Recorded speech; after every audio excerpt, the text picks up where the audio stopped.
Greetings, Claude Lawrenson here. Today we're going to talk about accessibility and retrofit for existing housing. I also want to give some credit to Vince General, who also has helped in bringing forward this presentation. Certainly is presented for educational purposes. When I think about the accessibility and design issues such as the ramp that is pictured here, it brings to mind the word barrier or perhaps barrier-free. I spent a lot of time in my architectural design days with a variety of different clients with different mobility challenges. The word barrier means anything including physical, architectural, technological, attitudinal, anything that's based on information or communication, or anything that is a result of a policy or a practice that hinders the full and equal participation of individuals in society. Certainly with an impairment, including physical, mental, intellectual, cognitive, learning, communication, or even sensory impairment, or simply functional limitations. Vince has a lot of field experience in dealing with retrofits with First Nation housing. So he's really, we could call it our resident expert when it comes to what has happened in First Nation housing. Our primary focus today will be with respect to housing, or as a code reference, a dwelling unit.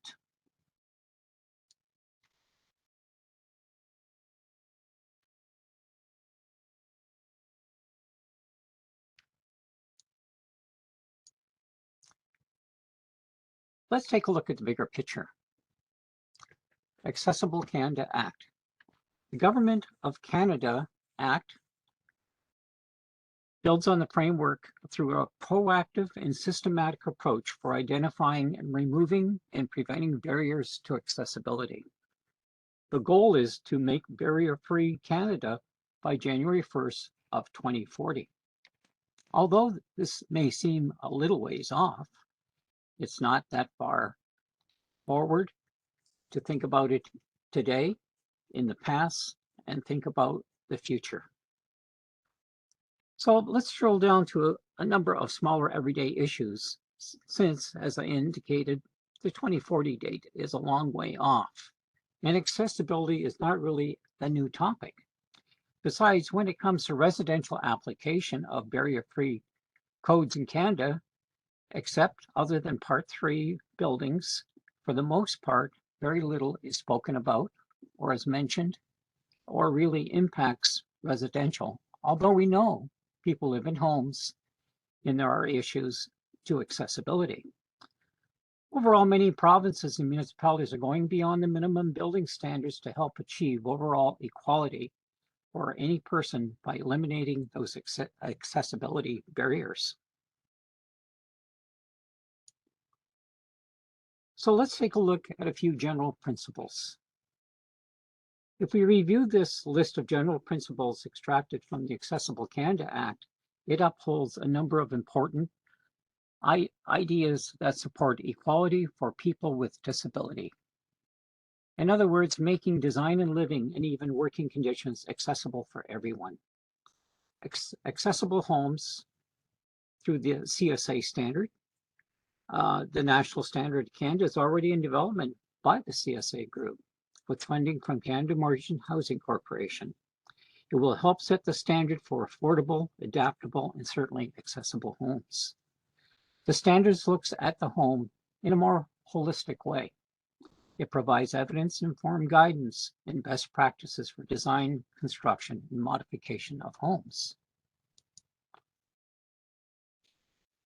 So let's take a little more of a global view with what is called universal design. As we can see here in this slide, basically from young age to senior elderly ages, universal design can benefit everyone. Design is to help guide the design of the environment, products, and communication about the characteristics of more usable products and certainly the living environment.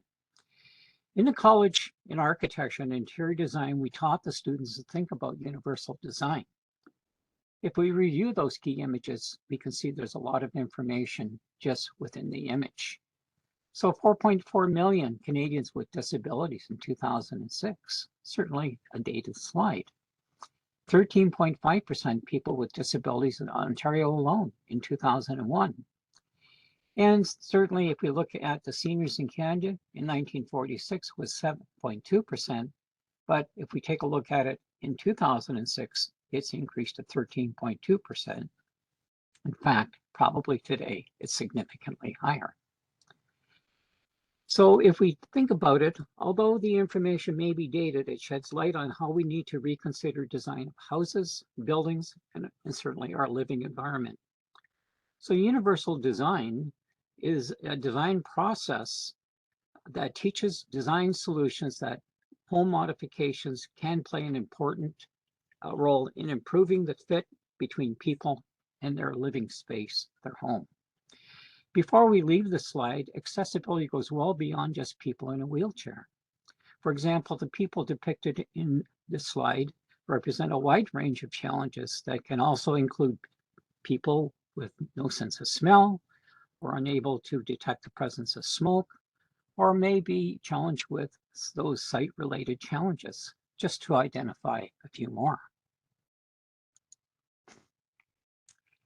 In our next slide, this is not intended to be a debate between the two. Is it universal design or is it barrier-free design? Actually, if we think about them, they're pretty similar. When we consider the concept of universal design process, we can focus on a number of areas that impact most every room and space, including access to and from a house or any building. Universal design, in other words, is about achieving an inclusive society where everyone has equal opportunities to participate, whether they're young, old, disabled, or even just able-bodied. When it comes to space and reach requirements commonly associated with a person in a wheelchair, we can think about the depictions in this slide. So the space and reach requirements: forward reach, side reach, forward reach, such as a range over an obstruction, side reach of a range over an obstruction. Again, credit to the Oakville Universal Design Standards. So there are many websites out there that talk about accessibility and certainly universal design. Let's take a look at what is required for a wheelchair ramp, or should I say a barrier-free access to this house. There are specific design requirements to make this not only comfortable, but provide safety and other considerations, certainly for the user. Barrier-free design should always start at the outside and work its way into the house and certainly throughout any building. Although this proves to us one solution with a good sense of accessibility, in another upcoming webinar, I will cover more specific details about ramp construction and some of the best design solutions. Exterior pathways, when we take a look at it, again, starting from the outside in, should be designed to ensure comfort and safety of all persons, regardless of age or ability. All pathways should be free of obstacles and provide easy access to the main entry. The National Building Code of Canada, Section 9.8, specifies requirements for ramps, landings, and guards, as an example, as depicted here. So let's look at this image. Can you spot any issues regarding a ramp with any accessibility and/or safety concerns? Vince, I was going to ask you about it, but since you're not here at this point in time, let me just comment about a few of them. I'm a little concerned when I see those open areas where there could be space between those large posts where we really don't have proper guards. Although it is workable, the question is it safe? And again, as I indicated in an upcoming webinar, I will be talking in more detail about situations such as this. So let's take a look at what the code says. This image source is from the National Building Code. It provides guides such as maximum slope, minimum clear width, the graspable handrail issue, which was actually an issue in the previous slides with the depictions of the ramps, including the original one right from the beginning. How about the handrail height, and so on. Note the earlier slide provisions were different, such as grade height, difference of 18 inches, not 24, and slope not exceeding 1 in 20 versus 1 in 12. As an example, with 24 inches in difference in grade height, that really means 40 feet of slope for a 1 to 20 versus 24 feet for a 1 to 12 maximum slope ramp. So again, we also have to think about the overall length and certainly other requirements as shown here in this illustrated user's guide image.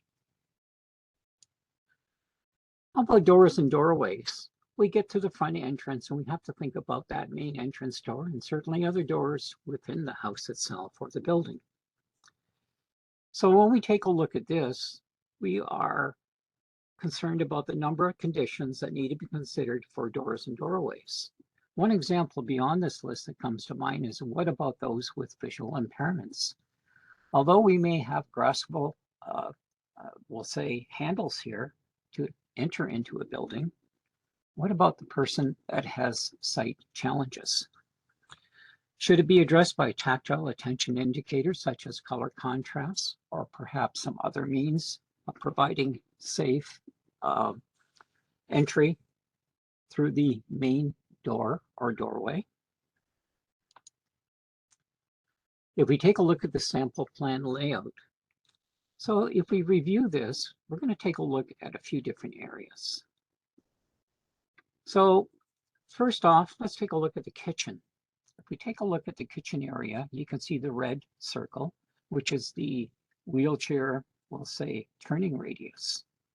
Okay, so is it clear and is it reasonably accessible? Certainly tight kitchens can present a challenge. When we take a look at the bathroom, we can see the bathroom again with that reddish colored turning radius, or if it's simply a straight on approach, just wheeling straight forward towards the shower or the vanity, or some people might want to call it the sink. So again, if we take a look at the different areas, the entry, the kitchen, the hallway, the bathroom, and even the bedrooms, do we have reasonable barrier-free access? You can see that we are talking about a 60-inch minimum diameter when we talk about the pivoting turning space for a wheelchair. So again, just to give us some general ideas when we look at a house and we think about a house and the issue of accessibility. Well, let's move on and talk about closets and coat racks. So if we talk about closet and coat racks, we can see here, accessible closets should have rods or coat hooks fixed and secured, again, 1,200 to 1,370 millimeters or 48 to 54 inches high. One fixed shelf, cleared opening should be at least a 32-inch wide. Shelving unit should not exceed 48 inches maximum to the height of the top shelf. And where swing out doors are required for privacy, and an additional pull handle mounted horizontally is also recommended. What about doors and cupboards? And door pull should be the lever handle or the D type. So the one on the left, the D type, or the lever handle towards the middle. And we can see some basically different types of sliding door hardware. Should provide a clear door opening of at least 34 inches. And again, really, are these graspable when we take a look at this particular photograph? Again, the kitchen. When we think about the kitchen requirements, again, lever type faucets, kitchen sink with knee space below it, cooktop with controls at the front and knee space below, cabinets, appliances, electrical within easy reach, and 1/3 of the storage shelves and cabinets with rotating shelves. The load shelves are no higher than 48 inches above the floor. Again, the pull-out and rotating shelves just easier access. And certainly electrical roughing below countertop for accessible outlets. And again, let's think about the bathroom. So some general requirements, again, lever type faucets, grab bars at toilet area, top edge of toilet seat 500 millimeters from the finished floor. Lever type flush mechanism is recommended. Center of the toilet should be 450 millimeters at least from the wall. And bathtub may not be suitable for most, but ideally have a low profile and provisions of grab bars. Wash basin's top edge should be 850 millimeters from the finished floor. They should permit knee space for closer access to the sink. And exposed piping should be insulated, certainly to reduce burns and help with the issue of safety. Bathroom accessory need to account for ease and certainly accessibility.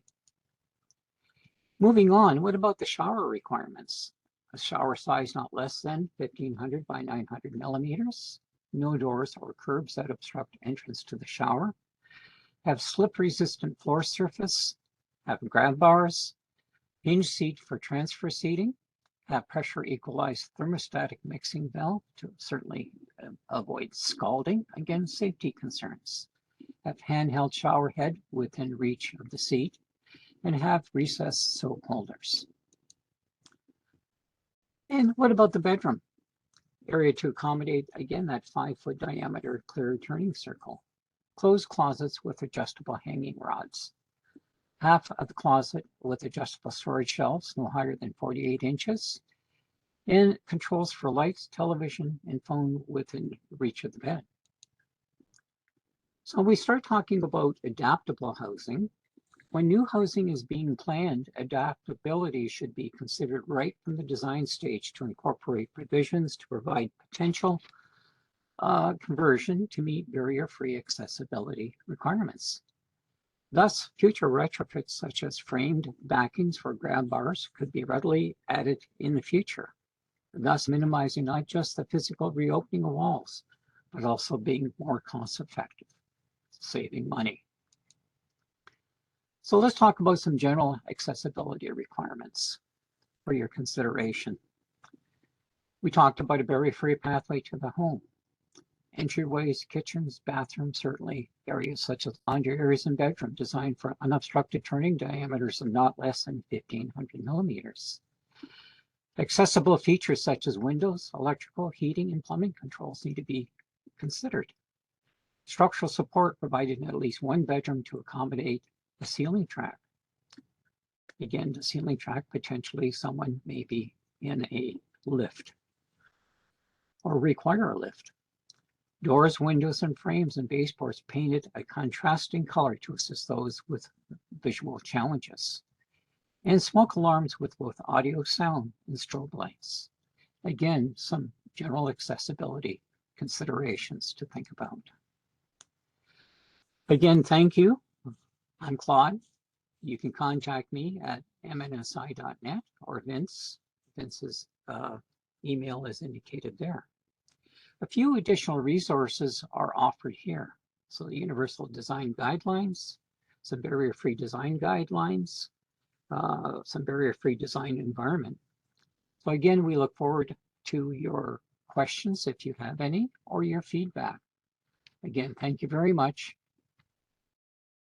Look forward again to talking again soon.